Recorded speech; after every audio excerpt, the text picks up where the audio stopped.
హల్లెలూయా! దేవుని నామానికి మహిమ కలుగును గాక. ఈరోజు దేవుని యొక్క ప్రవచనం, అంటే దేవుని యొక్క వాక్కు, దేవుని యొక్క వాగ్దానం, దేవుని యొక్క మాట.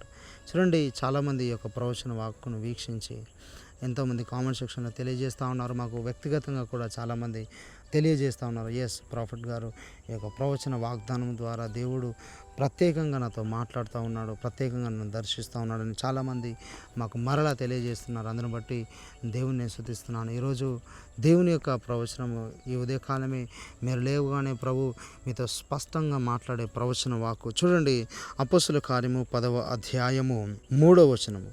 పగలు ఇంచుమించు 3 గంటల వేళ దేవుని దూత అతని యుద్ధకు వచ్చి కొర్నేలి అని పిలుచుట దర్శనమందు తేటగా అతనికి కనబడెను. అతడు దూత వైపు తేరి చూచి, ప్రభువా ఏమని అడిగాను. అందుక దూత, నీ ప్రార్థనలు నీ ధర్మ కార్యములను దేవుని సన్నిధిని జ్ఞాపకార్థముగా చేరినవి. హల్లెలూయా!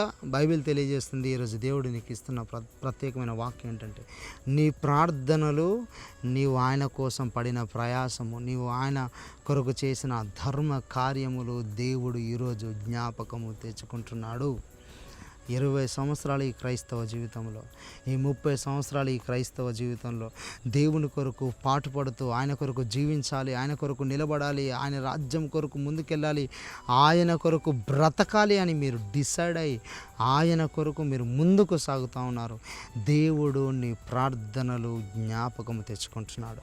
ఈరోజు దేని విషయంలో నువ్వు ప్రార్థన చేస్తూ ఉన్నావు, దేని కొరకు దేవుని సన్నిధిలో ఏడుస్తున్నావు, దుఃఖిస్తున్నావు, కుటుంబం కొరక, పిల్లల కొరక, భర్త కొరక, భార్య కొరక, అప్పుల సమస్యల నుండి విడిపించబడడానిక, మరి దేని కొరకు మీరు ఈరోజు బాధపడుతూ ఉన్నారు? దేవుడు తెలియజేస్తున్నాడు, నీ ప్రార్థన ఆయన సముఖమందు నిలబడి ఉన్నది.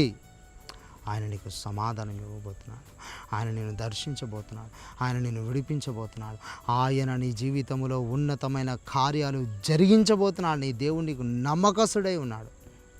చాలాసార్లు దేవుడు, కొన్నిసార్లు మనం అనుకుంటూ ఉంటామండి, నా ప్రార్థన దేవుడు వింటున్నాడో లేదో, అసలు నా ప్రార్థన వింటే మరి నా ప్రార్థనకు జవాబు ఎందుకు రావట్లేదు అని కొంతమంది బాధపడుతూ ఉంటారు. నిజంగా అండి, ఇక్కడ కొర్నేలితో దేవుడు మాట్లాడుతున్నాడు. కొర్నేలి ఒక అన్యుడు, ఆయన యూదుడు కాదు. ఈరోజు నీవు దేవుని కుమార్తెవు, దేవుని కుమారునివి.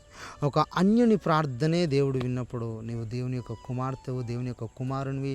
ఆయన స్వరక్తం ఇచ్చి నిన్ను కొన్నాడు. అలాంటిది నీ ప్రార్థన ఎందుకు ఆయన వినడు? ఎస్, నీ ప్రార్థన ఆయన విన్నాడు. ఇక గొప్ప కార్యాలు నువ్వు చూడబోతున్నావు. మహోన్నతుడా, పరిశుద్ధుడా తండ్రి, నీ ప్రేమైన పిల్లలు వీరందరి కొరకు నేను ప్రార్థన చేసిన ఉదయకాల వాగ్దానం తండ్రి, వీరి యొక్క ప్రార్థనను విన్నావు. అందును బట్టి నీకు వందనాలు తండ్రి. నీ బిడ్డలు ఏ అవసరతతో, ఏ ఇరుకుతో, ఏ ఇబ్బందితో, ఏ సమస్యతో తండ్రి నాయన నీ సన్నిధిలో ప్రార్థన చేస్తున్నారో నీవే వారికి సమాధానం దయచేయమని తను నువ్వు సమాధానం ఇచ్చినందుకు వందనాలు చెల్లిస్తూ ఈ బిడ్డలు నేను దీవిస్తూ యేసు నామంలో ప్రార్థిస్తున్నాము తండ్రి. Amen, amen, amen. God bless you. దేవుడు మిమ్మల్ని దీవించును గాక. ఈ యొక్క ప్రవచన వాక్కు ప్రభు ఈరోజు మీ జీవితంలో నెరవేర్చును గాక. Praise the lord.